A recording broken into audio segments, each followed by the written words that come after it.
Hello and welcome to Pushing Back, Ukraine Daily Brief. The update from the General Staff of the Armed Forces of Ukraine. Russia has lost approximately 580,590 troops in Ukraine since the beginning of the war. The number, which has not been independently verified, includes 1,100 casualties over the past day. According to the released Ukrainian figures, Russia lost 3 tanks, 8 armored combat vehicles, 42 artillery systems, 2 multiple launch rocket systems, 37 drones, 56 vehicles and 6 pieces of special equipment. The Russians launched 98 combat clashes and carried out 59 airstrikes, including 54 anti-aircraft missiles on the territory of Ukraine. They also used 623 kamikaze drones and carried out 3,412 attacks on the positions of Ukrainian troops and settlements using various types of weapons. In its latest intelligence update, the UK's Ministry of Defence reports Ukrainian resources are being plundered by Russia with the go-ahead from the Kremlin. Russia wants to wipe out Ukraine's economic potential. The UK's Ministry of Defence also published a map showing the situation on the ground. The circles show a grouping of forces, while the arrows show a likely Russian attack. The areas shaded in light pink mark territory taken by Russia since February 2022, while those in dark pink show territory taken since 2014. In its latest intelligence update, the Institute for the Study of War.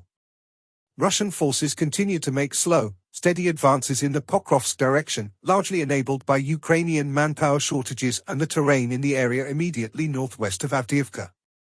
Russian advances will likely slow further as Russian forces advance into a line of larger and more urban settlements. Russia's current rate of tactical advance towards Pokrovsk will likely not continue indefinitely, however, as Russian forces are approaching a line of larger and more urban settlements. Russia's central grouping of forces appears to be more rapidly redeploying and committing forces between different sectors of its recently expanded area of responsibility in Donetsk Oblast than has been the norm in most of the theater recently. The central grouping of forces may have established a more flexible command and control structure and may be responding more quickly to potential Ukrainian tactical vulnerabilities than other Russian groupings of forces in Ukraine. A limited number of F-16 fighter jets have reportedly arrived in Ukraine, but it will likely be several months before Ukraine will be able to field the jets at scale. Ukrainian President Volodymyr Zelensky reiterated that Ukraine will not compromise its sovereignty and territorial integrity in exchange for a diplomatic resolution to Russia's invasion. Russia, Belarus, the US, Germany, Poland, Slovenia, Turkey, and Norway conducted a high-profile prisoner exchange involving 26 prisoners from multiple countries on August 1. Russian opposition outlet Vazhnya Istoria reported on August 1 that the Russian Ministry of Defense may have significantly overstated the number of contract soldiers it claims to have recruited between fall 2022 and April 2024. Russian forces recently advanced near Svatov, Chasiv Yar, and Donetsk City. In Zelensky's nightly address he spoke about 3 key areas. Firstly, recovery and education initiatives. He met with Prime Minister Denys Shmyhal to discuss the recovery process, focusing on completing facilities and prioritizing key recovery tasks. They emphasized preparing for more Ukrainian children to return to in-person schooling this fall, despite the ongoing war.